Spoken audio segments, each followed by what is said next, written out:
ये कहानी है तीन ऐसे भारतीय वायुसेना के पायलट्स की जिनकी बहादुरी, हिम्मत और जिद आज भी एक मिसाल है।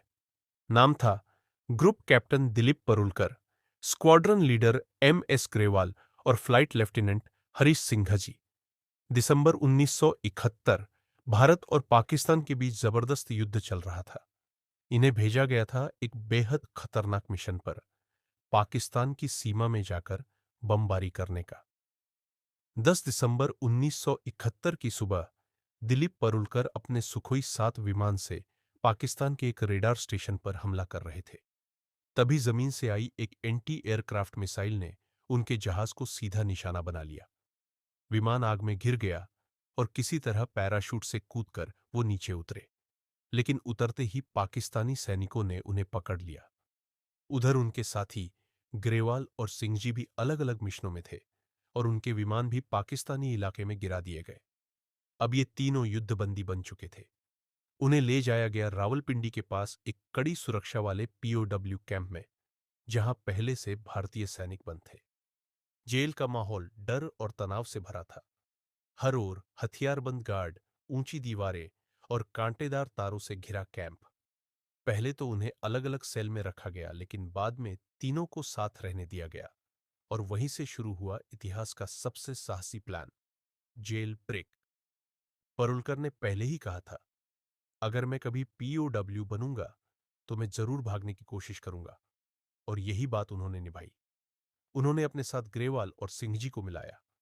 तीनों ने दिन रात जेल के नक्शे, गार्ड की ड्यूटी और रात के समय की हर मूवमेंट को नोट किया।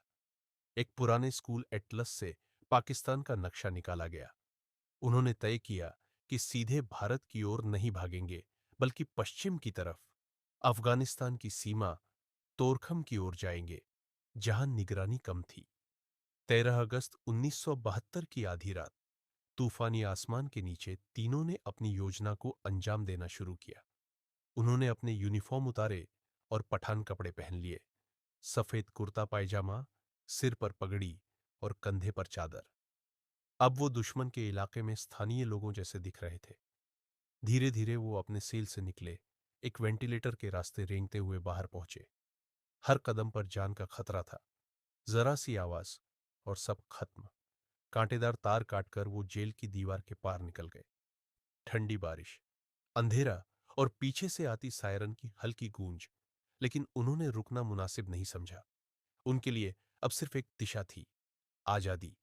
तीनों लगातार चलते रहे, खेतों से, नालों से, सुनसान सड़कों से। कभी ट्रकों के नीचे छिपकर रास्ता पार किया, तो कभी किसी गांव में पानी मांगने के लिए रुके। अब वो तुर्कम सीमा से सिर्फ 5 मील दूर थे। बस कुछ ही कदमों पर आजादी थी, लेकिन किस्मत को कुछ और ही मंजूर था। रास्ता पूछने के लिए उन्होंने एक आदमी से सवाल किया, भाई, लांडीखाना स्टेशन किधर है? उन्हें नहीं पता था कि वो स्टेशन सालों पहले बंद हो चुका था। बस वहीं से उनकी किस्मत पलट गई। आसपास के लोग शक में आ गए और पुलिस को खबर कर दी गई। तीनों को फिर से पकड़ लिया गया। उन्हें स्थानीय तहसीलदार के सामने लाया गया।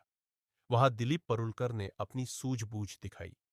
उन्होंने एक पाकिस्तानी अफसर से फोन पर बात करवाई और कहा, इन लोगों को गोली मत मारो, ये युद्धबंदी है। इस चाल ने उनकी जान बचा ली, लेकिन उन्हें दोबारा रावलपिंडी जेल और फिर फैसलाबाद में डाल दिया गया। 4 महीने बाद दिसंबर 1972 में भारत और पाकिस्तान के बीच हुए समझौते के बाद इन तीनों सहित सभी भारतीय पीओडब्ल्यूज को रिहा कर दिया गया।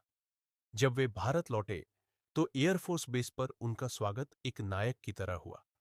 हर सैनिक की आंखों में गर्व था और हर दिल में बस एक ही भावना, वो लौट आए जिंदा, अपनी शान के साथ। रावलपिंडी का वो कैंप असल में कोई आम जेल नहीं थी। वो दुश्मन देश के अंदर युद्ध के ठीक बाद का कैंप था, जहां किसी भी वक्त सज्जा, मारपीट या फायरिंग हो सकती थी। सैकड़ों कैदियों में से किसी का नाम मिट जाना आम बात थी, इसलिए उसे दुनिया की सबसे खतरनाक जेल कहा गया। तीनों पायलटों ने भले ही भागने में सफलता पूरी तरह नहीं पाई, लेकिन उन्होंने दुनिया को दिखा दिया कि एक सैनिक हारता नहीं, वो आखिरी सांस तक कोशिश करता है। और ये कहानी उसी कोशिश की है, जो आज भी भारत के हर एयरफोर्स ऑफिसर के दिल में जिंदा है।